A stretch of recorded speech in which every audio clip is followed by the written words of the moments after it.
반갑습니다. 송주준입니다. 이재명 대표가 정말 꼴값을 떨고 있다. 이렇게밖에 뭐 말씀을 못 드릴 것 같아요. 애당초 일단 이화영을 국회에다가 불러놓고 박상현 검사에 대한 탄핵 청문회를 벌였던 것도 진짜 코미디였죠. 코미디일 수밖에 없는 게 또 이화영 얘기하니까 또 막 갑자기 목소리가 좀 잠기네요. 코미디일 수밖에 없는 게 애당초 이제 그 국회가 법원의 역할을 대신해 가지고 그런 식으로 뭐 재판을 열듯이 관련돼 있는 사람을 불러오는 것 자체가 그게 말이 안 되는 겁니다. 상권 분립 자체를 뭐 위반하는 수준이 아니라 그냥 뭐 파괴하는 거라고 봐야 되고요. 그리고 그런 비판까지도 감내하겠다라고 민주당이 얘기했죠. 목적이 뭐라고 한다면 관련된 재판이 잘못됐다라는 것을 보여줄 수 있다라고 한다면 우리가 그런 식의 비판까지 감내하겠다. 그럼 여기서 말하는 관련된 재판이 뭡니까? 이화영에 대해서 9년 6개월을 선고했던 신진우 부장판사의 그 판결을 얘기하는 거예요. 그러니까 국회가 그냥 대놓고 어떻게 했던 겁니까? 신준호, 당신이 판결 잘못했어. 그러니까 우리가 재판장 역할을 대신하겠어. 이렇게 얘기했던 겁니다. 근데 여기서 그때 이제 우리가 의문이었던 게 뭐냐면 아니 이게 도대체 이재명한테 뭔 도움이 될까? 왜냐하면 지금 이재명의 대북 송금에 대해 가지고 재판을 담당하고 있는 사람이 신준호 부장판사란 말이에요. 이화영의 항소심을 담당하는 사람도 신준호 부장판사란 말이에요. 그러면 상식적으로 생각해 봤을 때 저희 같은 사람이 보기에는 그냥 지금이라도 석고대죄하고 아이고 잘못했습니다. 죄송합니다. 반성하는 모습을 보여야지. 그래야지 뭐 감형이라도 좀 받을 것 같은데 이거 완전 미쳐가지고 아이가 신준호 부장판사를 뭐 집단 테러하듯이 이렇게까지 가면은 이게 누구한테 도움이 될 수가 있겠냐? 아무한테도 도움이 안 되지 않겠습니까? 뭐 지들의 인생이니까 지들이 뭐 알아서 하면 되기는 되겠습니다만 왜 그렇게 하는지 도저히 납득이 안 되는데 이제 와서 보니까 이유가 있기는 있더라고요. 어떤 이유가 있었냐? 놀랍게도 이번에 이재명이가 대북 송금의 재판부를 바꿔달라라고 재배당을 요청했다라고 합니다. 자, 그러면서 뭐 구체적으로는 어떤 이유에서 재배당을 요구했는지 그런 거는 알려지지 않았다라고 합니다만 뭐 이유가 뭐겠습니까? 신준우 부장판사를 피하고 싶다 이거 말고 뭔 이유가 딴 게 있겠냐고요. 그런데 이제 이것뿐만 아니라 바로 이제 9월 30일 아니죠. 8월 9월 30일 맞죠? 9월 30일에 민주당에서 발의했던 법안 한 가지가 또 있는데요. 그 법안도 진짜 웃깁니다. 이건태라고 하는 민주당 의원이 발의했던 법안인데요. 이게 뭐 하는 법안이냐? 쉽게 얘기해 가지고 형사소송법을 개정하자. 근데 어떻게 개정하냐? 공범에 대해 유죄를 선고한 재판에 관여한 법관을 의무적으로 배제시키자라고 하는 이제 또 법안을 낸 거예요. 이게 무슨 말인지 이해가 되십니까? 이화영과 이재명 두 사람이 공범이라고 한다면은 이화영에 대해 가지고 신진우 부장판사가 9년 6개월을 때렸잖아요. 그러면 다른 사람에 대해서는 아예 그냥 배제를 시키자. 신진우 부장판사가 이재명 같은 공범을 재판하는 거는 배제를 시키자 의무적으로. 그런 지금 법안을 발의한 거예요. 미친 애들 아닙니까? 완전히 이거 뭐 어떻게 설명을 해야 되는 것이죠? 아니 도대체가 공범이라고 한다면 한 명의 판사가 하는 게 훨씬 낫죠. 그렇지 않겠습니까? 똑같은 사건이니까 공범이라고 우리가 부르는 거잖아요. 한 가지 사건에 두 사람이 범인이니까 공범이라고 부른다라고 한다면 한 사건에 한 재판장만 있으면 되는 것이지. 뭐하러 다른 사람을 이거를 뭐 하겠습니까? 이유가 그냥 딱 한 가지밖에 없는 거예요. 신진우 피하겠다.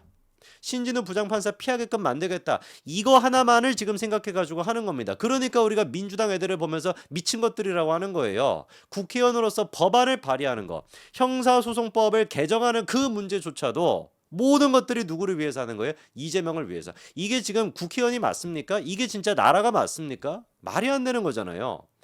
이재명이가 지금 대북송금 재판부를 재배당을 요청을 한 거 이것도 당연히 100% 기각이 될 겁니다. 왜? 지금은 김명수 체제가 아니기 때문에 조희대 대법원장 체제이기 때문에 말 같지도 않은 헛소리겠죠. 지난번에 같은 경우는 또 어떤 꼼수를 부렸었습니까? 대북송금을 갖다가 수원지법이 아니라 중앙지법에서 재판을 받게 해달라 이렇게 또 이제 뭐 관할권 이전 신청을 또 했었잖아요. 근데 중앙지법에서 지금 하고 있는 사건이 뭡니까? 대장동, 백현동, 위례, 성남FC 이거를 지금 중앙지법에서 하고 있단 말이에요. 대장동, 백현동, 위례 그 성남FC 같은 경우는 1심 판결이 언제 나올 거다. 이거 거의 한 8년 가까이 걸린다 그런 얘기까지도 있거든요. 대법원 확정 판결 받으려면 이재명 세상 뜨고 난 뒤에 대법원 확정 판결 나온다라는 얘기가 나올 만큼 굉장히 크고 굉장히 지금 복잡한 사안이란 말이에요. 애당초 이게 병합이 돼 있는 것도 웃긴 것인데 근데 거기에다가 대북송금을 갖다가 끼워 넣어 달라라고 하는 거는 무슨 소리겠습니까? 대북송금 문제 또한 마찬가지로 8년, 9년, 10년 걸려가지고 판결 나오게 해달라 이런 꼼수였던 거예요.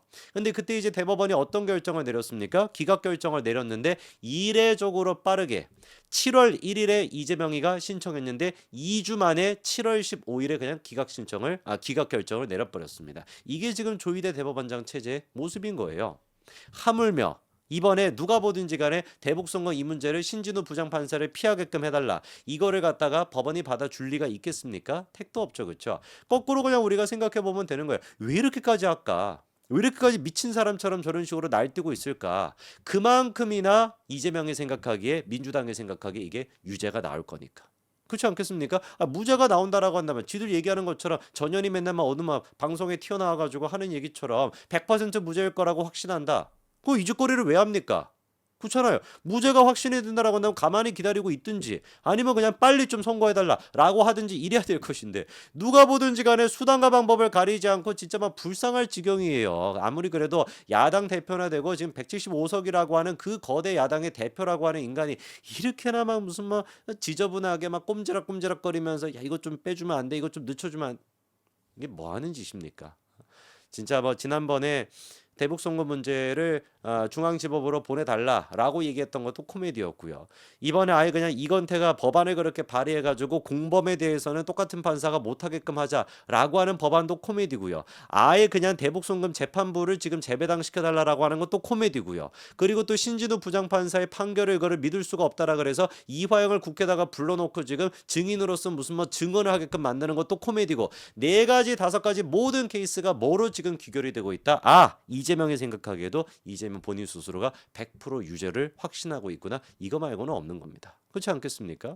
조희대 대법원장 같은 경우는 이번에도 또 강조를 했습니다. 선거 판결 633 원칙을 지켜라. 또 강조를 했어요. 이게 도대체 무슨 소리냐? 633이라고 하는 것이 선거법 재판 같은 경우는 공소 제기가 되고 난 뒤에 1심 판결은 6개월 내로 2심, 3심 같은 경우는 각각 3개월 내로 해가지고 통합 1년 내로 끝내야 된다. 대법원 판결까지. 이게 이제 원래 어떻게 돼 있냐? 반드시 해야 된다라고 공직선거법 270조에 그렇게 규정이 돼 있습니다. 제가 지금 강조하기 위해서 말씀을 드린 것이 아니라 아예 그냥 270조에 뭐라고 적혀 있냐? 반드시 해야 된다라고 강행 규정이 그렇게 돼 있어요. 강행 규정의 글자 그대로. 하면 좋을 것 같아요. 하면 또 아름다운 세상이 될 것 같아요. 이게 아니라 강행 규정이란 말입니다. 근데 사실상 이거를 갖다가 법관들이 어떻게 했던 거예요? 그냥 사무나 취급을 해왔던 것이죠. 없는 법처럼 그렇게 생각해 왔던 겁니다. 그러다 보니까 지금 조국도 저런 식으로 날뛸 수 있는 것이고 황우라도 날뛰는 것이고 결정적으로 이재명도 날뛸 수가 있는 것이죠. 633 원칙이 지켜지기는커녕 1년 내에 대법원 판결까지 다 나와야 되는 것이 원래 강행 규정인데 이재명은 지금 1심 선고 11월 15일이 몇 년 만에 되는 겁니까? 공소가 지금 제기되고 2년 만에 이루어지는 겁니다. 기가 막히죠. 그렇죠? 그 부분에 대해 가지고 조희대 대법원장이 또 강조를 한 겁니다. 취임했을 때 같은 경우도 강조를 했었고요. 그리고 또 지난번에 그 법관들한테도 했던 얘기도 공정한 그 재판도 중요하지만 신속한 재판이 제일 중요하다. 사실상 이제 그 재판 지연 문제를 갖다가 최우선적으로 해결해야 된다라고 보는 게 조희대 대법원장이다 보니까 이게 지금 이재명의 선거법에도 영향을 안 미치겠냐고요.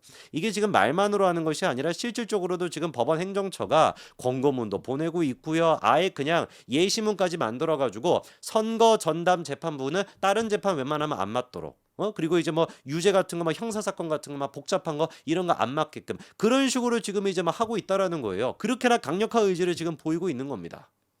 우리 이재명 같은 경우는 1심 재판이 이제 11월 15일에 나오게 될 겁니다.